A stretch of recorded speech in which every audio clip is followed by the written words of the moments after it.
Hello and welcome to Newsworthy Stories with Jacqueline Jimenez. You may have seen some of the stories I've been sharing about how Healing Arts Institute is holding its Unmasked Gala. This year, they're focusing on first responders and mental health. And today, we want to give you an opportunity to sponsor a first responder to attend. Today, to talk more about that, is I've got the whole crew here, some of South Florida's finest officers and beyond joining us. And so I wanted to first get you all to introduce yourselves and talk to us a little bit about why there is a need for mental health among first responders. So I'm going to start with you, Major Shaw. So if you could just start the introductions and then we'll get going. Absolutely. Good morning, everyone. And Jacqueline, thank you so much for allowing us to be on your platform. I'm super excited about this. Just so everyone know, I serve as the chair on the Healing Arts Board, but more than that, I am a major with the Miramar Police Department, Listen, where I I have love the been here boss. I love Mr. Bud. proudly for 16 years at the city of Miramar. And I can tell you, I'm really impassioned about mental health. One of my first incidents as a first responder is that we do deal with a lot of trauma. I think everyone can understand that we are called during some of the worst moments of residents' lives, of individual lives.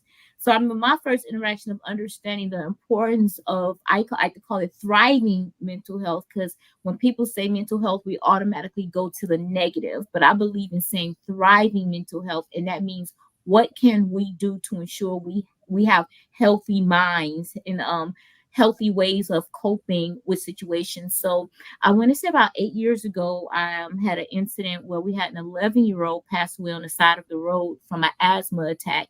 And it was very difficult. It was myself and about 2 to 3 other officers. And I remember being invited after that on the same day by the Miramar Fire Rescue Team. And they said, hey, we're going to have a peer-to-peer meeting where we're going to talk about what happened. And this was new for me, but at the time I said, you know what?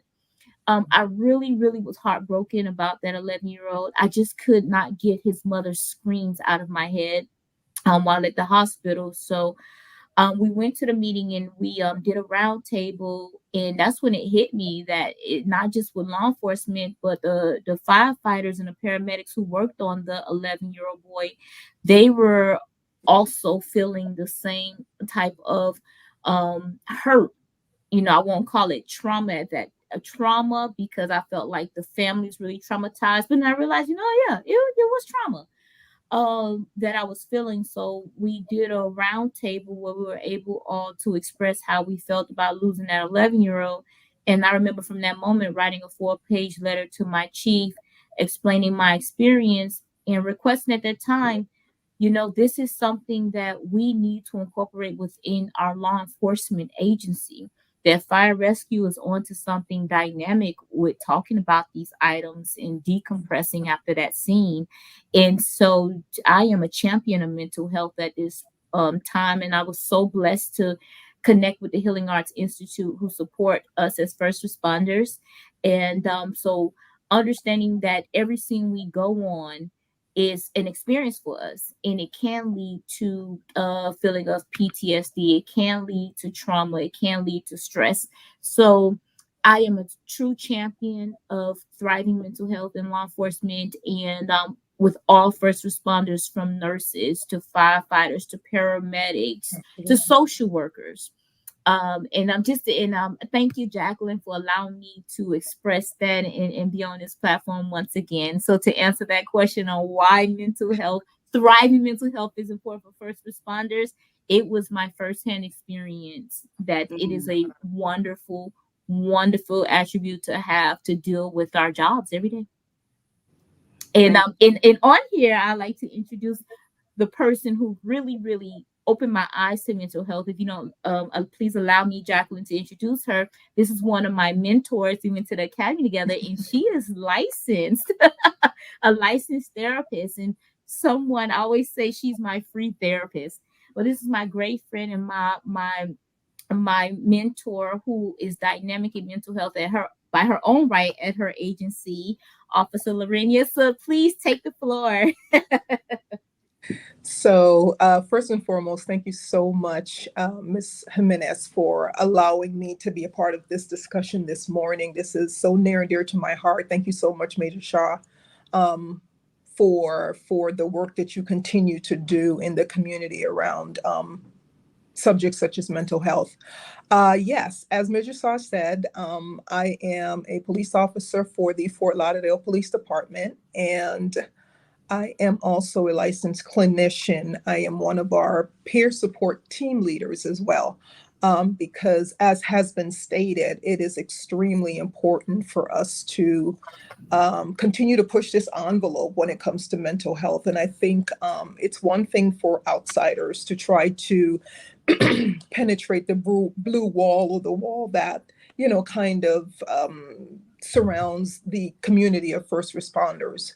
But it's another thing for us to be the ones leading the charge. And so for me, that is my reasoning for being a part of this. Of course, I always say, the truth be told, I have been to, as has everyone else on this, on this, as a part of this discussion, uh, been through my own work related traumas, being, understanding, and I don't know that people understand that, the general population during the course of their lifespan may have 2 to 3 exposures to traumatic situations. For a police officer or first responder, that could be upwards of 200 over their working life. So if you work 20 to 30 years, that can fluctuate between 2 to 300 exposures. A human being is not built for that level of exposure to trauma. And so, what do you do with all of that? And so it is amazing to be a part of the law enforcement community currently, to see this shift in priorities as it relates to understanding that, the people offering the service, the police officers, and of course I'm going to be inclusive of the community and say police officers, firefighters, we're talking about the nurses, we're talking about, our PSAs, we're talking about our dispatchers, who, that's a whole different level of trauma, because, mind you, the mind is so powerful in that it will create imagery, and you will be substantially traumatized simply by the sounds and the imagery. And so we have to take all of these things into account, because now we're seeing, so much of the adverse impacts of this, long-term exposure within our lives. And so it's important for us to understand that, no, it's not, all is not lost. When we have to understand, and, I was speaking to a group of new officers 2 days ago, and just saying to them, the importance of, as we train to perhaps unarm someone that's trying to harm someone else or to harm us. One of the things we need to understand is, we train for that threat. The threat that we don't train for is the threat that is posed by us. We have a astronomical amount of officer suicides annually, and oftentimes that goes without being talked about. We are more threat to ourselves than society is a threat to us. And so these are things that we need to talk about. These are things that not only do we need to talk about, we need to have measures in place to deal with, and to remedy, these matters before it's too late. And so I'm grateful for the opportunity to be a part of this conversation. Thank you once again for the invitation. Yeah, and I'm going to come back to some of that, but I do want to hear from Officer Montserrat first, and then I'm going to come back and hit you guys with a couple of questions as well. Really appreciate this opportunity to have each of you here. Officer Montserrat, can you tell us more about you and your connection to mental health, or how it reflects healing arts in any way? Absolutely. First and foremost, Ms. Jimenez, good morning, and thank you for having me on. I'd like to say that my first experience with dealing with mental health, and I've been in this for about 14 years now, was say about 5 years ago, 5 6 years ago. I had, I'd say, the worst call of my 14-year career, most gruesome call I've ever experienced and been on, where it involved a toddler, um, you know, being she was essentially mauled by a dog. Um, when you're there and you're in the moment, you're not. It's not anything you're really thinking about. You're doing your job, right? You're doing what you got to do to get that child the care they need, and dealing with the family. It's the aftermath. Um, you see it not just in yourself, but you see it in your coworkers. And that was the first time really, that I saw that peer-to-peer program working. I had never seen it.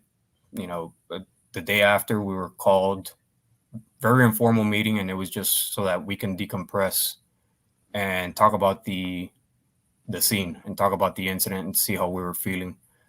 We all deal with traumatic instances differently. Thankfully for me, I'm able to somehow deal with it internally. But there was other officers who had to voice, what they saw and what they experienced, um, to the point where they were shedding tears. So to that, I say, I think it's incredibly important to have this the peer-to-peer program, in the sense that you have a dedicated team of, at least for Miramar, you're talking about 8 to roughly 10 officers who are in the peer-to-peer program. But I think we all play a part in that program. We all should be a listening ear at some point or another to for our coworkers when we experience a traumatic incident. So that was my first experience, and I saw the benefit of it, where you just had officers hearing each other out, listening to one another, explaining what our experiences were. Um, Again, in my short 14 years, when I first started, that was unspoken. You don't speak of mental health. It's a sign of weakness. Our profession is tougher than that. We don't. That's not something we talk about. And it took me all of what, maybe 9 years into my career, to finally see, you know, the the the the light at the end of the tunnel. We're actually now, openly speaking about these things amongst ourselves. So I definitely think it's a step in the right direction. I think every first law enforcement agency and fire agency should have a peer-to-peer program, and I think it's incredibly beneficial to everyone involved. Well, I wanted to say this, and I was glad you said it because I was about to ask this question, and you kind of answered it a little bit. And that is, before, see, all of you had experiences, right? But before that experience, did you ever even consider, dealing with your mental health or addressing it, right? And then how would you share with the other officers the importance of finding those resources, knowing, because some officers they might not even deal with it until they're like, okay, well, when I need to deal with that, I'll deal with that. So what are some of the coping techniques you've learned?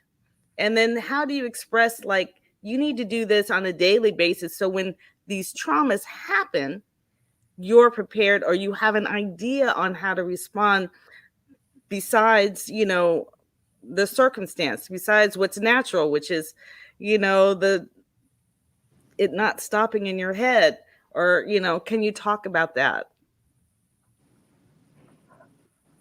Larinia, would you like to take that? Because with the coping mechanisms that you suggest, and Okay, sure. mhm. Sure. So as it relates to coping, I mean, different people cope different ways. And so, but what I like to tell people is whatever works for you, whether it be talk therapy, whether it be playing your music, whether it be, taking some time off, meditation, whatever your means of coping with trauma or an exposure or a critical incident, um, you can't start that when it happens. That's the biggest thing I try to emphasize. So if you start, and as police officers, I'm speaking from the perspective that I'm familiar with. Um, we train for things that have yet to happen. And so my philosophy is we use the very same technique for mental health. So we will train for what has not happened yet, meaning I don't care if you don't feel like going to yoga today. Go. I don't care if you don't feel like talking or, just coming to a debrief when it's happening because that scene may not have impacted you. Where I said, you know what? I always tell people, you're not coming to a debrief sometimes for that incident. You're coming to make space for the next incident that might be the very one to cause you to be thrown off. Um, and really taking out the game because again we don't know when these things are going to happen, and so if you have an ongoing regimen in place, then just like everything else we train with firearms, we train with defense tactics, we train to do again these different things so that when these high stress situations happen that we'll have an automatic response. And so we want the same type of thing for your mental health. We want you to have that automatic response that wow, I feel what's happening in my body. I see that I didn't sleep well last night. I see that I have the racing thoughts in my head. I see that I'm playing this scene over and over again. I see that I'm waking up and I'm covered in sweat. I see these things happening. So it's not perplexing to me because I've trained for this. And so now, I can do what is a normal response, which is I can reach out to one of our clinicians. I can reach out to some place like Healing Arts because we're not egotistical to think that every single person is going to be a good fit for me or one of our other psychologists that are on staff here at Fort Lauderdale. We will source you out, and places like Healing Arts are a wonderful opportunity for us to be able to say, we want to partner one of our officers with you. Can you help them, and so on and so forth. So again, when you have those pre-existing relationships, it's so much more seamless to deal. And so for me, the biggest coping mechanism is to have something in place before that thing happens. Well, let me say something about Healing Arts, first of all. So, Healing Arts offers no cost mental health services. They're based in Broward County, but they can, source the entire state. And actually, some of the I know therapists are licensed in other states, even.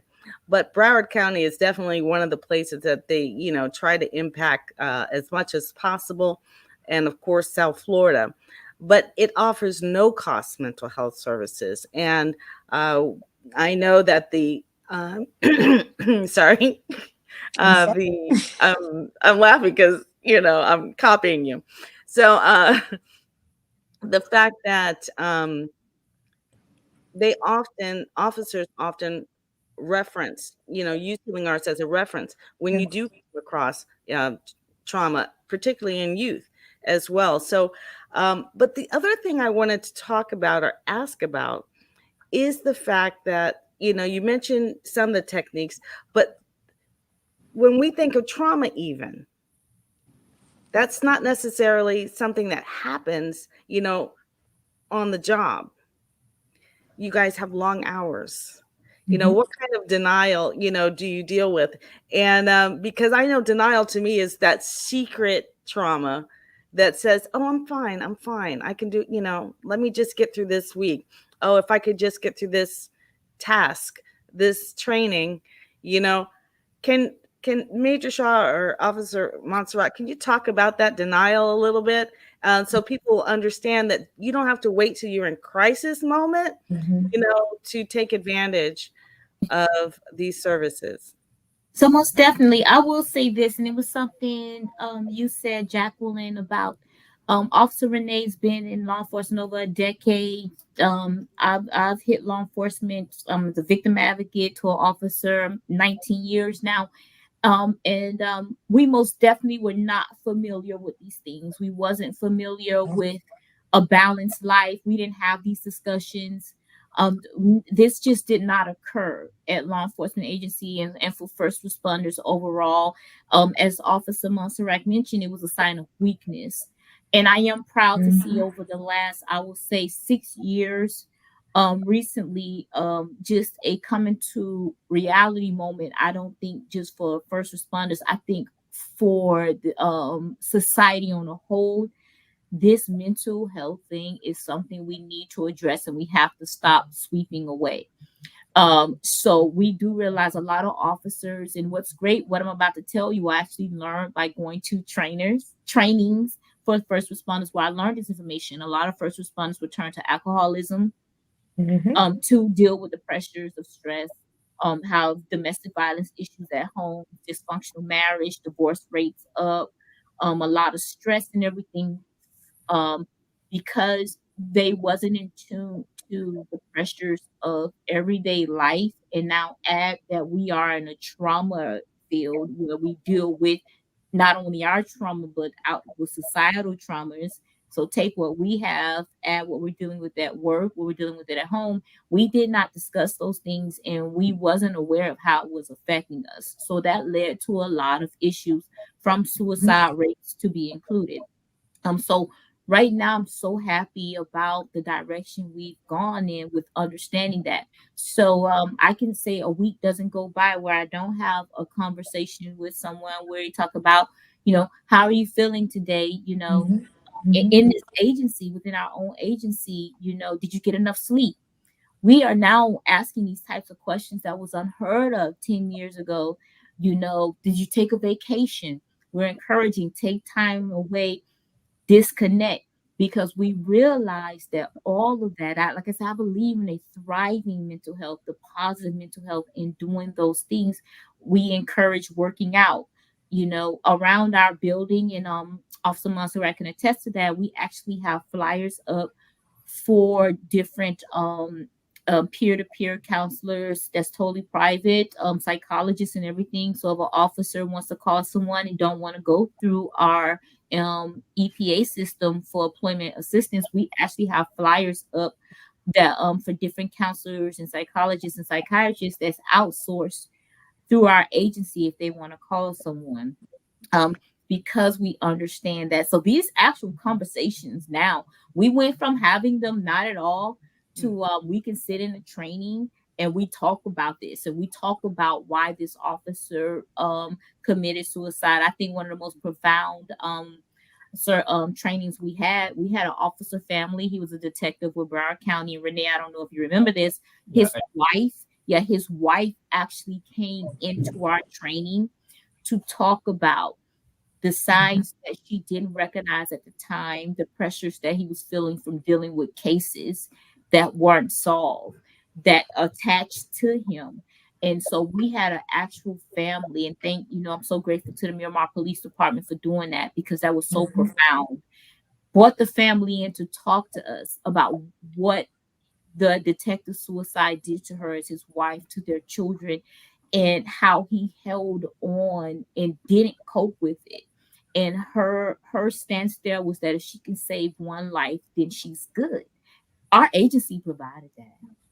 So it is just a different, better world in terms of, and we're still growing. We have room to get better. We are not perfect, but to deal with thriving mental health, I will say I don't have a week that goes by that we're not checking in with someone or talking about our good mental health now. Well, let me tell you one other thing. The one thing about the Unmasked Gala, and like I said, in case you didn't hear it at the beginning, the Unmasked Gala, which is hosted by the Healing Arts Institute, they are focusing on mental health and first responders. And what we're trying to see is if the community will come and sponsor a first responder to go. If you've ever been to the Unmasked Gala, and I know the two of you have at least, I don't know if Officer Montserrat has been there yet, but it is a way to what? Let your hair down. You have a good time, but you're also, it gives you an opportunity to meet mental health therapists in person. You get to, check it out. And this is, dealing with that stigma of mental health. So you may just say, oh, I'm just going there to support my officers. But hey, you can ask your questions. If you're struggling with that stigma, this is a great time to do that. Go and get your questions answered at the Unmasked Gala, because all the therapists will be there. You can ask any question you want. There's no judgment. There's, as Dr. Thelma Tinney, who is the founder of the Healing Arts Institute, always says, there is no judgment, no judgment. She says that left and right. So, this is something that we thought, yes, great. It's a great time to focus on mental health and first responders, but what if we could actually sponsor them? And so that's kind of what this show is geared towards. But as we're being educated, this is the why behind part of it. Officer Montserrat, were you going to say something? No, it really is fulfilling to know that there's been a shift in the pendulum where mental health is negative mental health, better said, is not seen as a sign of weakness anymore, where it's being addressed. I feel like it's something that was a long time coming. We have a lot of people in our industry and who are first responders who still to this day, and I'm talking about more the old school folks who have a hard time coming forward because that's just the way we were trained. These are things you don't speak about. These are things you don't talk about. You take it home with you. You drown out your sorrows with a glass or 10 of whiskey, and Sorry to say, media is not much different. I worked in news over 20 years, and they deal with their own PTSD, honestly, right? Because they're right behind you. They're there covering those stories, the same thing. So I totally get that. Right. So I'm glad that it's coming to light, where there's a shift in the pendulum. I see it, and I hope we keep moving forward. It's a step in the right direction, and I'm glad to be part of it. Well, thank you so much. I have to tell you, it is first of all, an honor for me to have each of you here and all the people that you represent. I'm looking forward to hopefully seeing each of you at the Unmasked Gala, but really just bringing its attention to the no-cost mental health services that they offer, but bringing attention that when you see a first responder, they're dealing with a lot more. Not only, long hours is unsaid, you expect it because of what you do. You're there long hours, you're covering it, a major event or a small event, but you're always on. It's hard to plan, right? Because, you got to be on call. Even getting all of you here together was like, juggling. But I really appreciate your time. And I hope that this brings light to someone. I hope that also, let me ask this question while I'm going to end it on this, if we can. If someone, is in need, and particularly a first responder, who would you recommend that they go and speak to? Whether you're an officer, a paramedic, nurse, is there one specific organization, or do they have to go to their own? Well, for us, I'll speak for Fort Lauderdale PD. For us, it depends. We have two on-staff psychologists, and myself. I am a mental health clinician, and so we kind of tag team. I do more of the informal types of interactions because, again, being a police officer, I know how to engage the population a little bit differently. However, we nothing about farming someone out because, again, this is new. This is new on our landscape, and so sometimes there's still that level of stigma and sometimes discomfort and concern for your job. You're concerned that, can I really trust?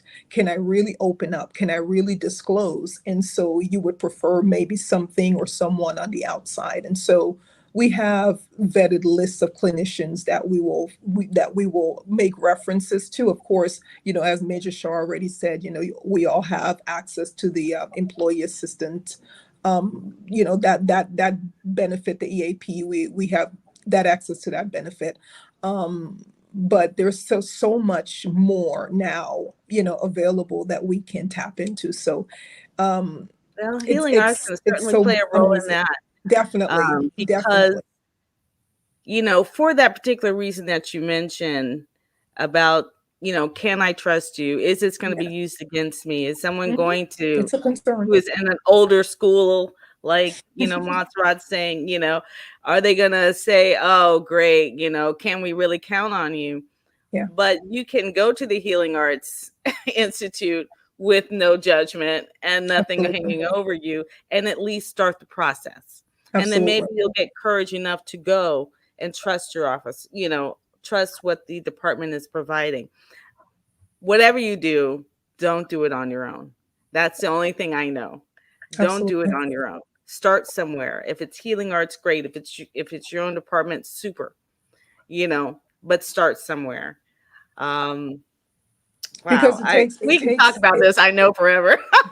it absolutely takes that community, those community components. We can't do it by ourselves. We have upwards of 600 officers, and well, when you include our civilian personnel, we're talking about almost 900 people. There's no way we can appropriately address that many people and their family members, no less, Yeah, and their family members. So of course we need services, and we need organizations like Healing Arts to come alongside and to give us that additional support. So we're grateful for these partnerships. Absolutely.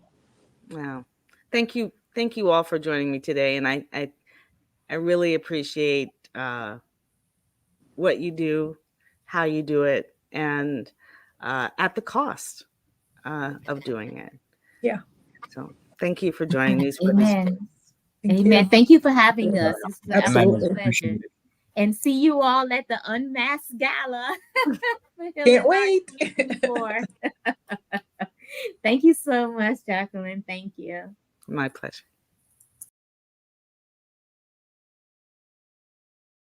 Without question, we recognize the strenuous work of the lives of first responders, long hours, insurmountable demands, and yes, anxiety.